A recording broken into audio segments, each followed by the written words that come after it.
मित्रों, हिंदू धर्म शास्त्रों में समय को बहुत ही ज़्यादा शक्तिशाली माना गया है।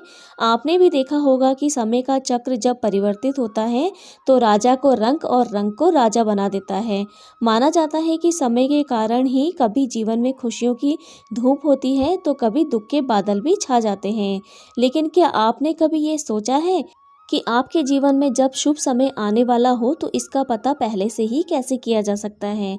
अगर नहीं तो चलिए आज हम इस वीडियो में आपको कुछ ऐसे संकेत के बारे में बताएंगे जिससे आप भी अपने जीवन में होने वाले बदलाव का अंदाज़ा पहले से ही लगा सकेंगे। हिंदू धर्म ग्रंथों में वर्णित एक कथा के अनुसार जब एक दिन नारद मुनि भगवान श्री विष्णु से मिलने आए तो उन्होंने भगवान श्री हरि विष्णु से पूछा कि कोई व्यक्ति अपने जीवन में आने वाले अच्छे समय के बारे में पहले से ही कैसे जान सकता है, यानी कि अच्छा समय आने से पहले हमें क्या संकेत मिलते हैं। तब भगवान श्री विष्णु ने उन्हें बताया कि वे स्वयं मनुष्य के पास ऐसे संकेत भेजते हैं जिससे वह अपने आने वाले समय के बारे में जान सकते हैं। वह संकेत प्रकृति द्वारा, पशुओं द्वारा, पक्षियों द्वारा और मेरे भक्तों द्वारा ही उन्हें मिल सकते हैं। इसके लिए मनुष्य को केवल उन संकेतों को समझने की आवश्यकता होती है। पहला संकेत, अगर आपकी आंख सुबह ब्रह्म मुहूर्त में अर्थात सुबह 3 से 5 बजे के बीच में खुले और आपको ईश्वर का स्मरण हो जाए, आपको ऐसा प्रतीत हो कि कोई आपको किसी दिशा की तरफ ले जा रहा है, तो समझ जाएं कि आपके लिए कामयाबी के नए द्वार खुलने वाले हैं। आपको अपने जीवन की योग्य राह मिलने वाली है। इसमें ईश्वर स्वयं आपका समर्थन करेंगे।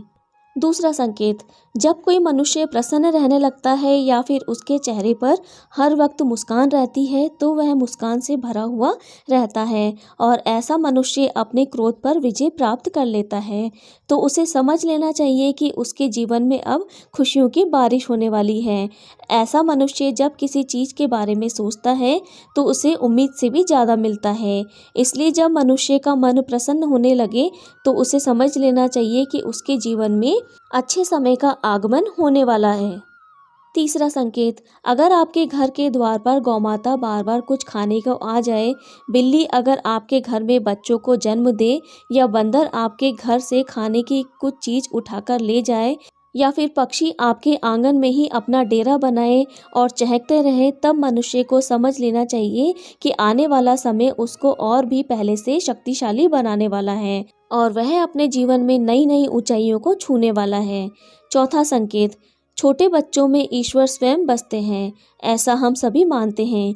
अगर छोटी कन्या या शिशु आपको देखकर बार बार मुस्कुराए या फिर आपके घर में उनका आगमन हो और वह आपके आंगन में खुशी से खेले तो आपके लिए ये बहुत ही शुभ संकेत माना जाता है।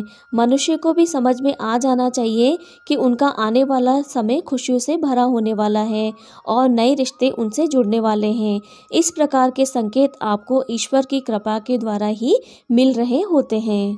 पांचवा संकेत, जब मनुष्य के खर्चे में कमी आने लगे और धन प्राप्ति करने के नए नए रास्ते अपने आप दिखाई देने लगे, तो ऐसे में उस मनुष्य को यह जान लेना चाहिए कि उसका बुरा वक्त अब खत्म होने वाला है और धन अब आपके घर में अवश्य टिकेगा और महालक्ष्मी का आगमन भी आपके घर पर होगा। छठा संकेत, पूजा की थाली में फूल, माला या चंदन का गिरना और आपको ऐसा प्रतीत होना कि ईश्वर की मूर्ति आपको देखकर मुस्कुरा रही है, घर में प्रिय अतिथि का आगमन होना, तो ऐसे में मनुष्य को भी समझ लेना चाहिए कि उसका अच्छा समय शुरू होने वाला है। इसके अलावा जब किसी महिला का बायां अंग और पुरुष का दाहिना अंग फड़कने लगे, तब भी उसे समझ जाना चाहिए कि उसका शुभ समय आने वाला है। सातवां संकेत, सुबह सुबह आप अपने घर से किसी शुभ कार्य के लिए निकले और आपको गौ माता के दर्शन हो जाए या आपको किसी साधु, संत, महाराज या फिर पुजारी का आशीर्वाद प्राप्त हो जाए, तो यह बहुत ही शुभ संकेत माना जाता है। इसका अर्थ यह है कि आप जिस काम के लिए निकले हैं वह अवश्य ही सफल होगा। तो मित्रों, यह थे वे 7 संकेत जिन्हें जानकर या फिर महसूस करके आप अपने आने वाले शुभ समय को पहचान सकते हैं। लेकिन भगवान विष्णु ने ऐसे ही कुछ संकेत और भी बताए हैं जो मनुष्य के जीवन में आने वाले अशुभ समय के बारे में भी बताते हैं, जिसके बारे में हम वीडियो आपको अगले भाग में बताएंगे। मित्रों, अगर आपको ये वीडियो थोड़ा सा भी पसंद आया हो तो आप इसे लाइक, शेयर और मेरे चैनल को सब्सक्राइब करना बिल्कुल मत